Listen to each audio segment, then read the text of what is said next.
Sa umagang ito ay instead na mas pinili natin manatili sa mga bahay natin dahil masama ang panahon, napakasarap na matulog, pagtagumpayan agad natin yung unang tukso ng kalaban. Mas pinili natin pumunta dito sa church at magsama-sama, makita-kita yung mga kapatid, napapalakasan ng loob. With this, napagtagumpayan agad natin, naging productive kaagad ang ating morning.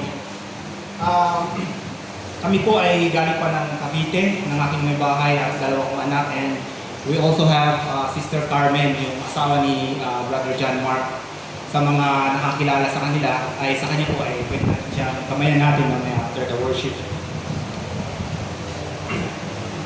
So, ang topic po natin o ang tema natin sa buwan na to, which is December 1st, is giving God the credit. So, kanina, pwede ko sigurong gamitin yung ating devotional. Kanina, pinangunahan ni Brother yung sinabi niya doon sa, may illustration kasi siyang ginamit. Sabi niya, mayroon daw siya na-baptize. Pero sa sobrang tuwa, nung na-baptize niya, dahil akala nakuha niya na, nakamit niya na yung kaligtasan, nagpainom. Nagpainom sa mga kaibigan. So, he was trying to give credit to God in a wrong way, no, mga kapatid. Sobrang saya, tinawag yung mga kaibigan at nag-celebrate, nag-inuman sila. So, mali po yun, mali po yun. Ang topic po natin ang tema natin ay giving God the credit. Ayan. Maraming paraan kung paano natin ibalik, paano natin ibigay, no? Balik natin yung credit sa ating Panginoon. Unang-una na dyan ay ang pagiging masunurin. Obedience, humility, at marami pa pong iba na ating malalaman mamaya-maya po mga kapatid. Speaking of credit, alam nyo ba na as of September 2024, mayroong utang ang Pilipinas na halagang 15.89 trillion. No? Yung utang natin ay 68.71% ay okupado ang domestic debt at ang 31.29 ay external debt. Yung utang natin ay iba-ibang currency, hindi lang po dolyares, no? Meron din Japanese yen, Philippine peso, meron din euro at kung ano pa. At ang ating pinagkakautangan ng gobyerno ng Pilipinas ay pinakaunahan ng bansang Japan, United Kingdom, and the Netherlands. So napakalaki ng ating utang. As of September, 15.89 trillion. Di ba? Yung credit na yan, ang hirap nating bayaran. Tutusin, di ba? Kahit sino pa siguro ang upong presidente, mahirapan tayo. That's the reality. Right. Mga kapatid, sa ating Panginoon, nung ibinigay niya ang kanyang bugtong na anak, alam niyo po ang nangyari sa ating mga kasalanan o sa ating mga pagkakautang. Nalinis tayo lahat. Yan po ang pagkakaiba, no, ng ating utang ng Pilipinas sa ating Panginoon. Libre at walang bayad. Nalinis tayo sa ating mga kasalanan. Mga kapatid, bakit kaya kahit nakailang beses na kayo nakarinig ng sermon na ganito, ano ang nangyari? Bakit sometimes it's still difficult to give the credit to God? The fact na alam natin na kasalanan, na itong bagay na ito ay dapat hindi gawin, dapat ito ang gagawin, but still, paulit-ulit natin ginagawa. Alam naman natin na dapat hindi na ito ulitin, pero still nauulit natin. Malalaman natin maya-maya mga dapat natin gawin, paano natin ma-overcome yung mga ganong scenario. For what hinders us to give the full credit to God? Number one reason kung bakit hindi natin o nahihirapan tayo na ibigay ang dapat karapat-dapat sa ating Panginoon ay ang pagiging humanity. Bilang tao, meron tayong mga ugali. Right. Number one dyan is yung pride. Alam niyo ba na ang pride can blind people to their own faults? Nabubulag po ang isang tao kapag ang pagiging, yung pride niya ang mas nangingibabaw, nabubulag siya sa katotohanan. Pride make people resistant to correction. Hindi nagpapakorek. Ba't mo ako kinokorek? Eh, mas mataas yung pinag-aralan ko sa'yo. Mas malalim ako sa iglesia, mas may alam ako sa'yo. Pride causes people to assess their lives by the standard of their accomplishment rather than their God-given identity. James chapter 4 verse 6, ang sabi, God opposes the proud but shows favor to the humble.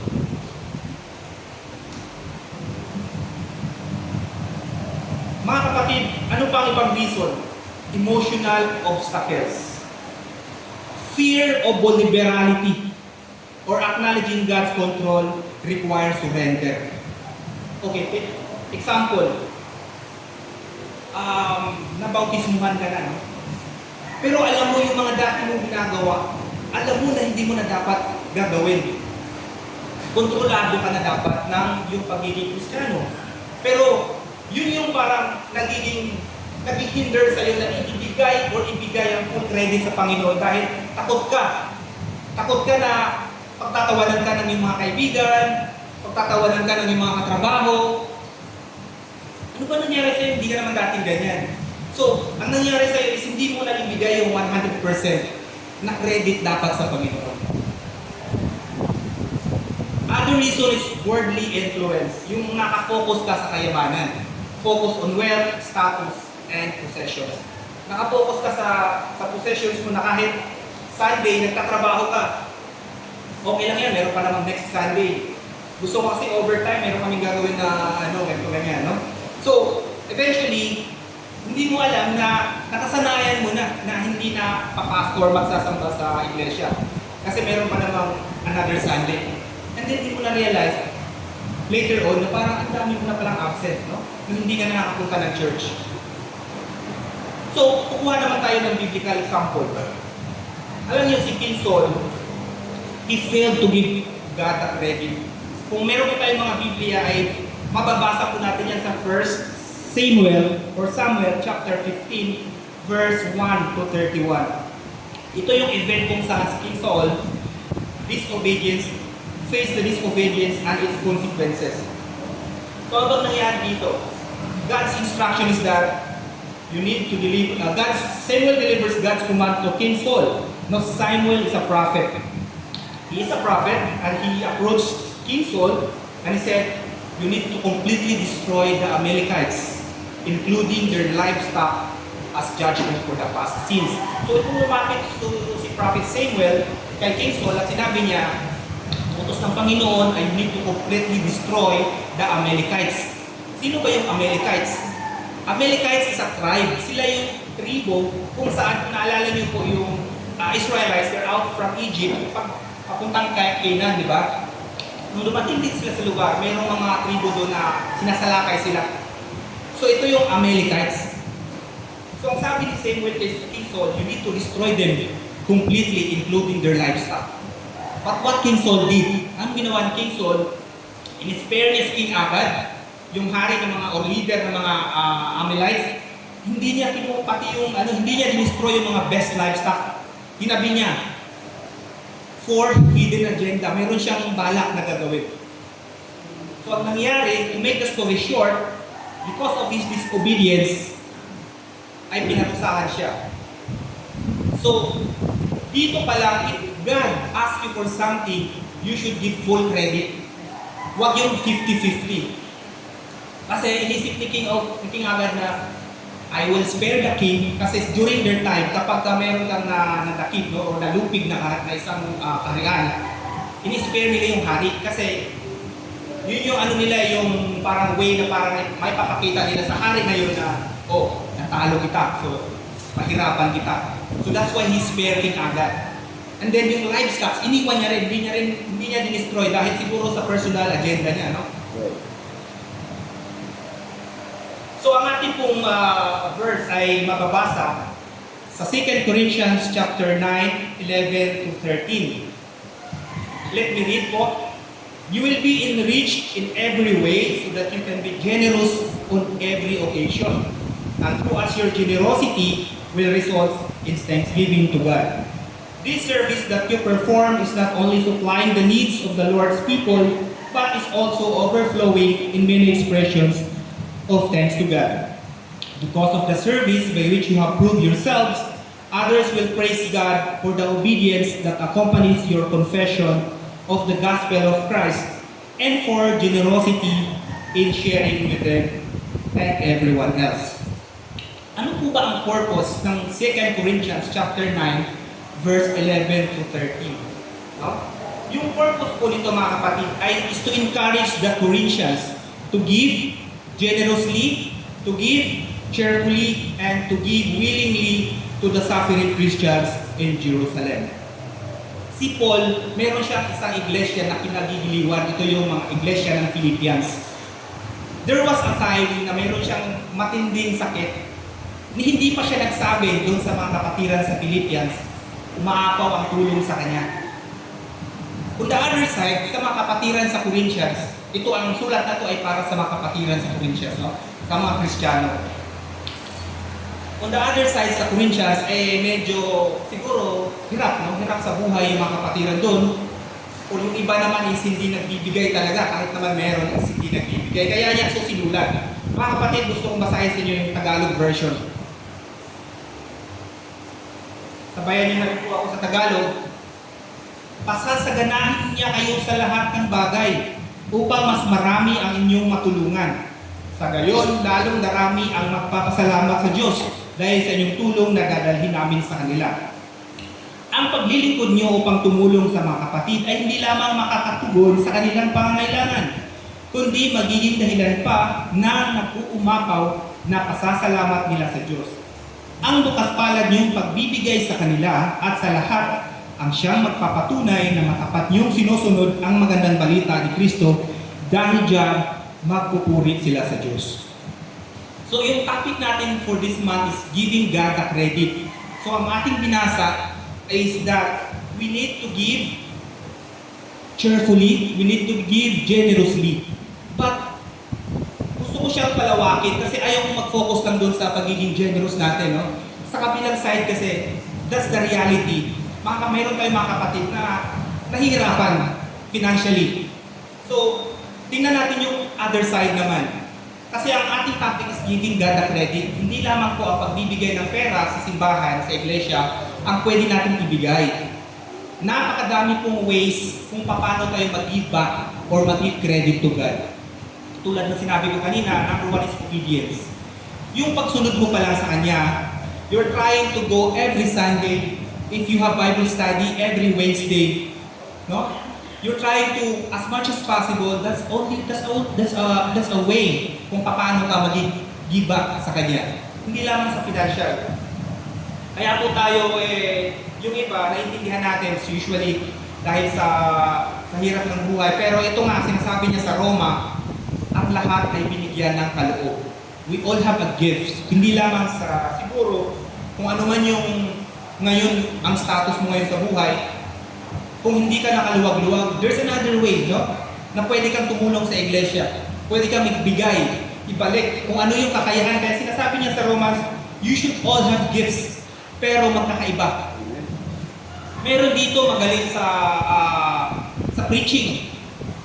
Meron dito magaling sa ministry of benevolence. Yung visitation. So iba-iba. Meron naman dito sa church yung paglilinis ng church. Kasi hindi naman lahat tayo pare-parehas ng kaloob. So, for example, si Brother Danny is nangunguna siya sa iglesia. So, meron dito sa atin na tinitingala si Brother Danny na gusto ko maging ganun din siya. Maging ganun ako. Pero, ibang yung kaloob eh. Hindi ka binigyan ng ganung gifts ng ating Panginoon. So, why not try na tingnan mo kung ano yung gifts na binigay sa'yo? Baka meron kang gifts sa pagpipaint na pwede mong gamitin para sa iglesia. O meron kang gifts sa pananalita, no? Yung the way how to convince people na kasama sa church. So yun yung sinasabi ko kanina na hindi lang tayo mag-focus sa financial. As a generous giver, meron tayong mga gifts, ibang gifts na pwede natin ibigay sa ating Panginoon. Alam niyo ba kung sino yung the biggest giver right now sa atin sa mundo? Ito yung tatlo to, ito yung mga nangunguna ngayon, mga kapatid. Sila yung mga nangunguna sa pagbibigay. They are the biggest giver of our generation. Yung mag-asawang, yung nakakilala dito, taas po ako. Marami po nakakilala kay Bill and Melinda Gates. Bill Gates, di ba? Si Bill Gates, napakayaman. Halos naglalaban sila ni Elon Musk sa ranking. Pero ito si Bill Gates, hindi siya, he's a philanthropist as well. Ang dami niya pera, no? Ang dami, actually may foundation sila ng kanyang asawa na si Melinda Gates. Yung Bill and Melinda Gates Foundation. Which is, nagbigay sila ng $60 billion to causes relating to poverty, inequity, and disease eradication. In 2021, alam niyo ba kung magkano yung dinonate nila? $15 billion. $15 billion, ang laki na nun, ang laki na ng span, ng sakot. Ang maraming matutulungan. Yung gitna, si Warren Buffett, isa sa pinakamayaman din sa buong mundo. He's also committed to giving away most of his wealth to the Bill and Melinda Gates Foundation. He also challenged yung other wealthy people to give away at least half of their net worth. Elon Musk, siguro lahat nakakilala kay Elon Musk. Matindi to ang vision ng tao to, actually. He also donated $5.7 billion, which made him one of the country's most generous philanthropists of our generation. Pero, alam niyo po ba kung sino yung the biggest or the greatest giver of all? Alam niyo po ba kung sino? Ang ating Panginoong si Kristo. John chapter 3 verse 16. Ano ang sabi niya? God so loved the world that He gave His only Son. Lahat ng iyon, lahat ng sinasabi ko kanina, example kanina, kung sino yung the greatest or the biggest giver is walang labo. Walang labo sa ating Panginoon.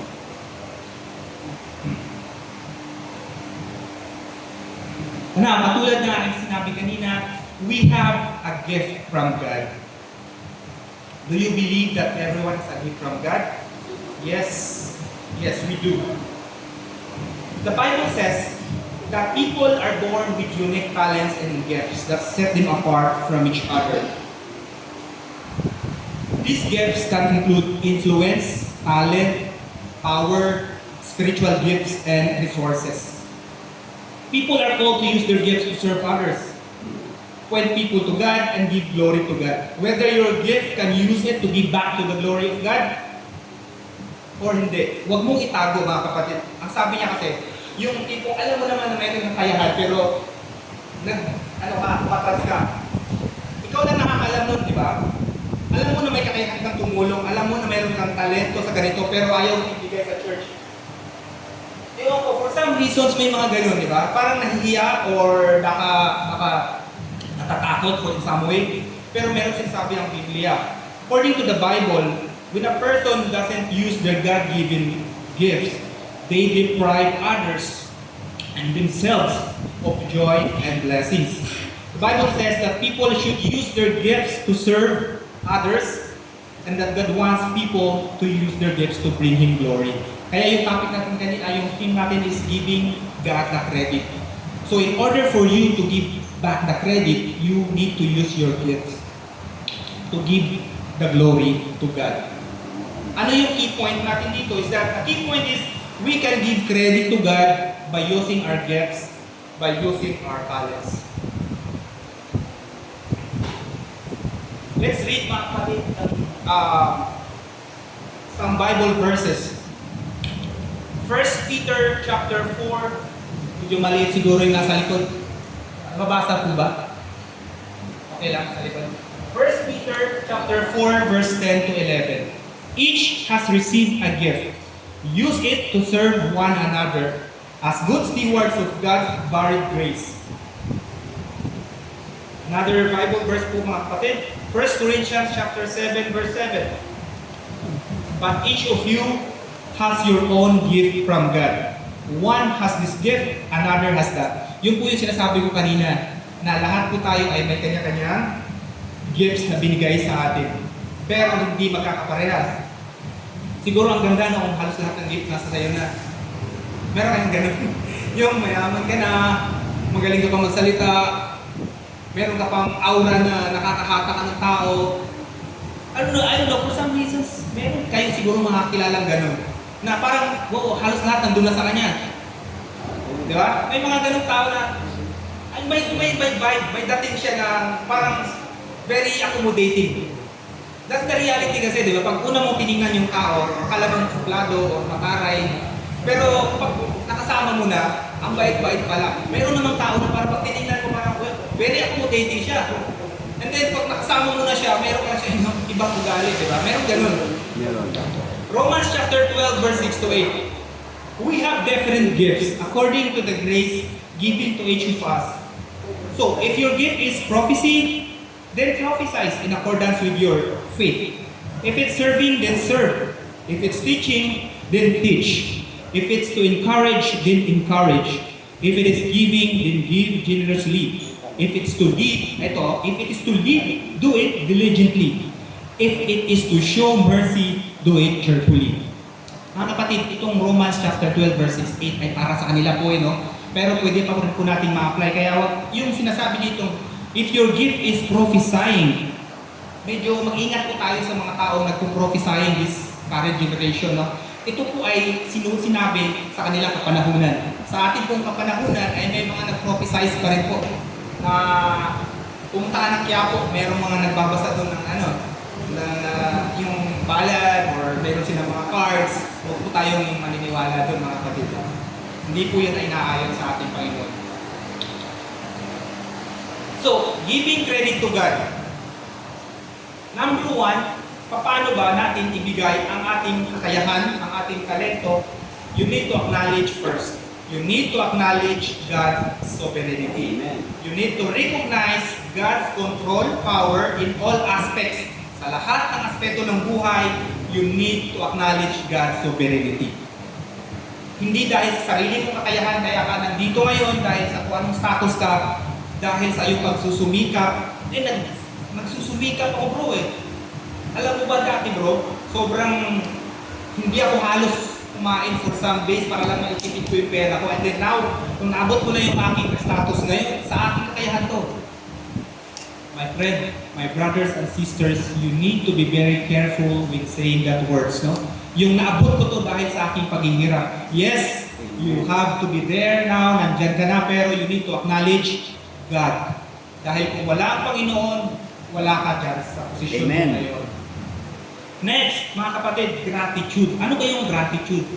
Yung gratitude, mga kapatid, is ito yung ugali na even small things, nagpapasalamat tayo. Right. Huwag lang tayong looking forward sa big blessings. Kasi lahat naman tayo is pinagpipray natin na merong darating na blessing sa atin, na ganito, ganyan. We all do that. We all pray for that. But then again, kapag binigyan ka ng blessings na ganito, may kukumpara mo sa isang kapatid, di ba? You need to distill gratitude, the attitude of being gratitude. Express thanks for God, blessings, His provisions, and guidance. Number 3 is humility. Ito yung katulad natin sinasabi kanina. Yung attribute ng success, ng accomplishments to God, is you need to have this empowered. You need to be empowered, you need to be humble. You need to be humble para kasi lalo tayo kasi tayo mga Kristiyano, di ba? Tinitingnan nila tayo sa secular world sa ating mga kabataan ngayon, nasa trabaho. Kapag ka mayabang ka, tapos later on nalaman nila Kristiyano pala yan. So kanino yun lumabalik? Hindi lang sa'yo, sa mga kaibigan or sa mga kapatiran din kasi, di ba? So we need to be very careful. We need to be humble. And of course, testimony. Yun yung 4 steps or 4 way how to give credit to God. Testimony kasi, naging Kristiyano ka na, ilang years ka ng Kristiyano, pero parang tinatago mo, ikinahihiya mo pa na Kristiyano ka. Hindi alam ng mga trabaho mo na Kristiyano ka kasi sumasama ka pa rin sa kanila eh. Sa mga gimmick, mayroong ganitong ganyan, sama ka pa din sa siguro inuman. Sumasama ka pa din. So, pero Kristiyano ka, pero sisipa ka pa rin Sunday. Pero sa inuman, sumasama ka pa din. So, ano doon? Paano ka makapag-testify o paano ka makapag-testimony kung sarili mo mismo, questionable ka? Di ba? Mga kapatid, I'm sorry to say this, pero nangyayari ito, no? Maaaring sa ating mga kaibigan na Kristiyano na nakikita nyo. And eventually, you should be very careful kasi yung pag sumama ka sa isang grupo na yon, Kristiyano ka ako for example, and then yung grupong sinasamahan mo is grupo ng mga ganitong ginagawa, baka ikaw eventually in the long run, mahawa ka sa kanila. Instead na sila yung hawain mo or sila yung bibigyan mo ng ganitong leaflets or ishira mo sila ng Word of God, eventually ikaw yung mahawa nila. Nakakatakot yun kasi in the long run, makiging ano ka na, no? Babackslide na. Kasi naano ka na sa sarili mo eh. Parang ano ba itong ginagawa ko? Nahihiya na ako pumunta ng iglesia. So yun pala. Sa the first, may mga red flag kasi yung kaibigan natin na nakikitaan na kagad natin. No? Ingat po tayo sa ating mga sinasamahan. But eventually, ito sa kabilang side naman, as Christians, we are the light and salt. Huwag naman natin silang pandirian kaagad. So as a Christian, sabi niya ng Biblia, we are the light and salt of this world. So gamitin din natin yung ating kakayahan. I-try natin silang i-convince, no? Try natin gamitin yung talent or gift natin na maisama mo sila sa church. Kung wala nangyari, then let it be kasi ginawa mo na yung part mo, no? God will do the rest. How can you give credit to God in your accomplishments? So, sa status mo ngayon, tanungin mo lang yung sarili mo no, habang nakaupo ka ngayon, paano kaya maibalik sa Panginoon yung credit sa aking mga accomplishments? Kasi binigyan niya ako ng good health, binigyan niya ako ng magandang trabaho, binigyan niya ako ng mga anak na maayos, masunurin, binigyan niya ako ng partner na marespeto, no? Lahat-lahat. Just be question yourself. How can I give credit to God in my accomplishments? You need to express gratitude. Always thanks God for His guidance. Always thanks God for His provision. You need to testify. Katulad ng sinabi ko kanina, you need to share how God helped you to achieve your goals. And you need to acknowledge divine guidance. You could say, God helped me, or I could have done it without God. Kapag naririnig yan ng kasama mo sa work, uy, thanks God, praise God. Alam mo kung bakit bro? Meron akong blessing na dumating eh. Ano yun? So, ito binigyan ako ng additional salary. Talaga, labas tayo. Yun yung kalaban eh. Labas tayo. I-enjoy natin yan, i-celebrate natin yan. Painom ka naman. So, yung blessing na sinabi mo sa kanya, iba yung reaction niya, di ba? Pagpainom ka naman po. Nagdagdagan pala yung sweldo mo eh. Na-promote ka pala eh. Bakit? As a Christian, paano mo yung harapin kapag dumating sa point na gano'n, yung bibiruin ka ng gano'n? Painom ka naman. Mga kapatid, pwede mo siya libre. Libre mo na sila. Kahit tayo sa labas. Ganyan. So, maraming ways. Kaya nga is a choice. Ang sabi ni Brother Loray kanina, sin actually is, that's why ang Panginoon, hindi hawak ng Panginoon yung pag-iisip natin dahil we have a choice. It's your choice kung gagawin mo yung bagay na yan or hindi. Let's read Galatians chapter 2, verse 20. Ang sabi niya, I have been crucified with Christ, and I no longer live, but Christ lives in me. The life I now live in the body, I live by faith in the Son of God, who loved me and gave Himself for me. 1 Corinthians chapter 15, verse 9. For I am the least of the apostles, and do not even deserve to be called an apostle, because I persecuted the church of God. Galatians 2:20, mga kapatid, emphasizes giving credit to God by what? By teaching that Christians should live their lives in faith and by the example of Jesus Christ. Follow Christ's examples. Christians should follow Christ's examples and lead their lives by His Word. Be a light to others. Katulad na ating sinabi kanina, Christians should be a light that points others to Christ. Tayo yung ilaw, hindi tayo yung pabigat sa kanila. Tayo yung ilaw, tayo yung mag-guide. Hindi yung tayo yung i-guide nila. Diba? Parang nakakahiya po yun. Nalaman nila Kristiyano ka, tapos iko-correct ka nila, hindi sila Kristiyano. Yung hindi Kristiyano ang magko-correct sa'yo. Kaya po yun mga kapatid. Kaya nga, I have been crucified with Christ and I no longer live, but Christ lives in me. So ibihis natin, no? Ibihis natin.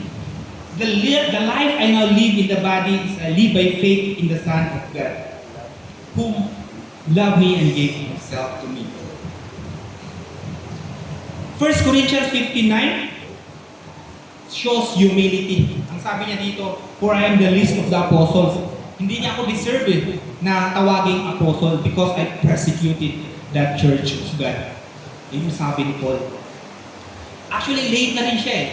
Si Paul, namatay na ang ating Panginoon no, during that time.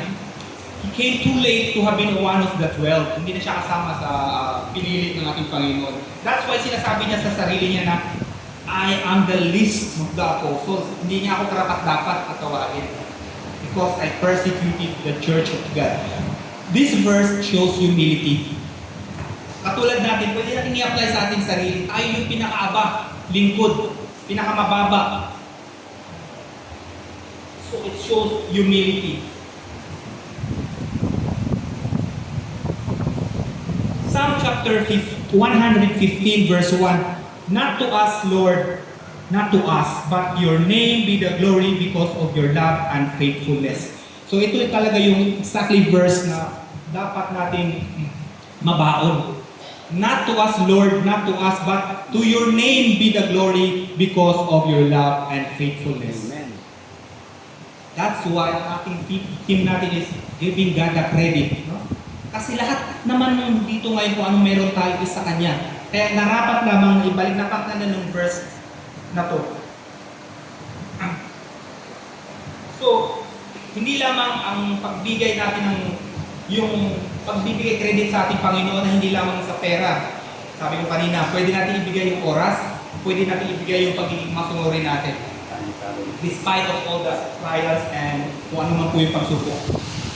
So, biblically, kuha tayo ng example, kuha tayo ng halimbawa doon sa Biblia. So, yun yung nakita nyong mapa dito. Ito po yung mapa kung saan naglalakbay si Abraham, no? Kasama si Sarah, and then si Lot. Kilala niyo po si Lot? Si Lot sa Sodom and Gomorrah. They were living in southern Iraq. Sabihin natin kasi, pag sinabi natin yung Ur, kasi yung mga ngayon, yung moderns, they're living in southern Iraq. Sa ating kapanahonan, by that time. Sabi ng Panginoon sa kanya one time, no? You need to go to the land that I promised you. Mga kapatid, you were living somewhere here in the before, and you want to go there. Sobrang layo, by that time, walang Grab, walang Uber. Sobrang layo niyan, it's around 1,200 miles. So imagine mo, meron silang mga hayop na dala-dala, kasama niya ang kanyang asawa, matanda na, 75 years old na si Abraham dito. Kasama niya si Lot, ang kanyang pamangkin, no? Kanya-kanya sila ng dala-bitbit ng mga hayop papunta sa Canaan, kasi yung tinawag sila ng ating Panginoon. Despite sa kanyang edad, si Abraham, wala siyang reklamo. Wala siyang reklamo, sumunod siya. Despite sa kanyang edad, that shows obedience and humility. So he's giving credit to God by following what God says. Despite sa sobrang layo, imagine mo is, so they are from Ur, and then they go to Haran to this side. So they go north, and then after that they go down. So ikukumpara natin ngayon, 1,200 miles, Southern Visayas, papuntang Ilocos region. Ganon ang layo. So around 600 miles pa lang yung sinasabi ko. Duplihin yun. So ganon kalayo, may that time ang nilakbay na ni Abraham.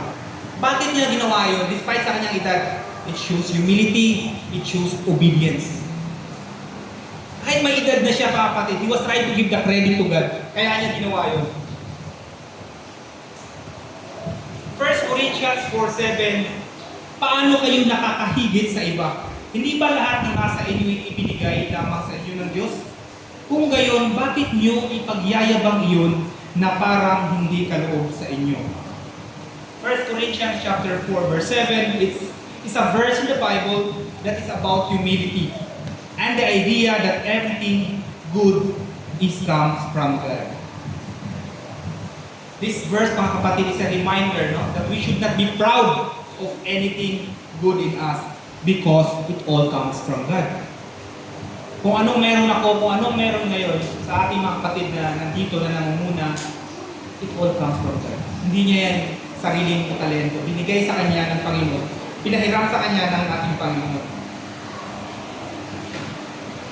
1 Corinthians chapter 15 verse 1. But by the grace of God, I am what I am.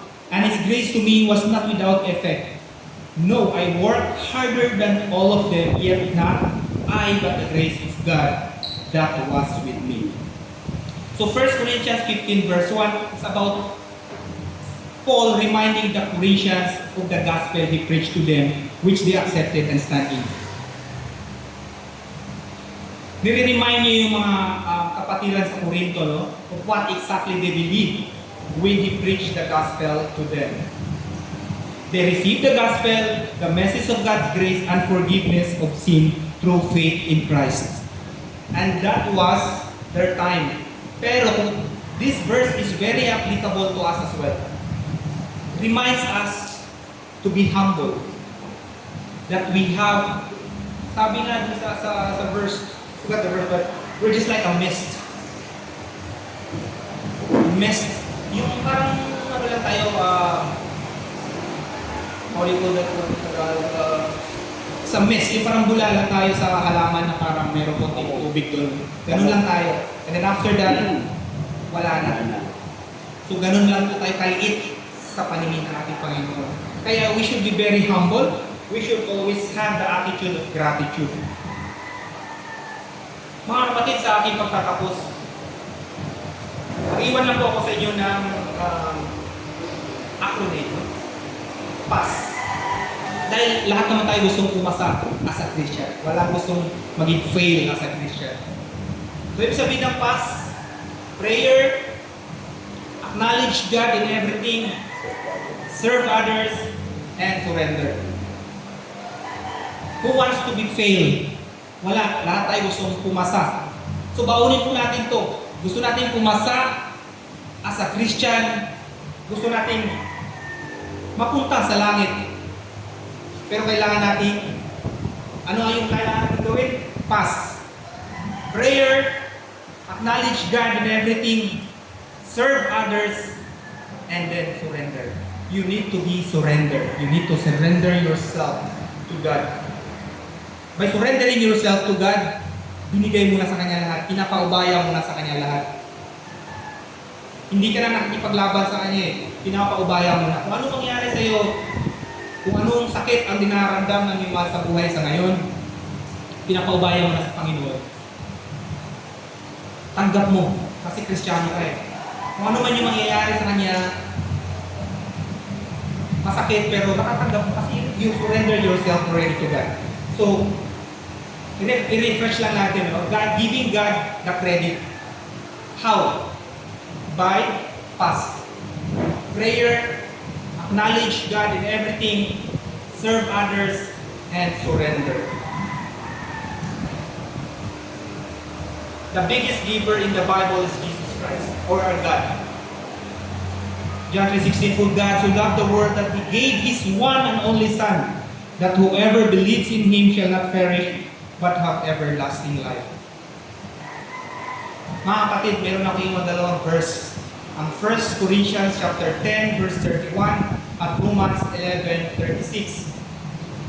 Whether you eat or drink or whatever you do it for the glory of God.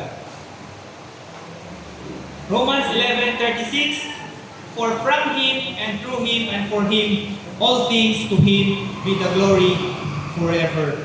Amen. Amen. Maraming salamat.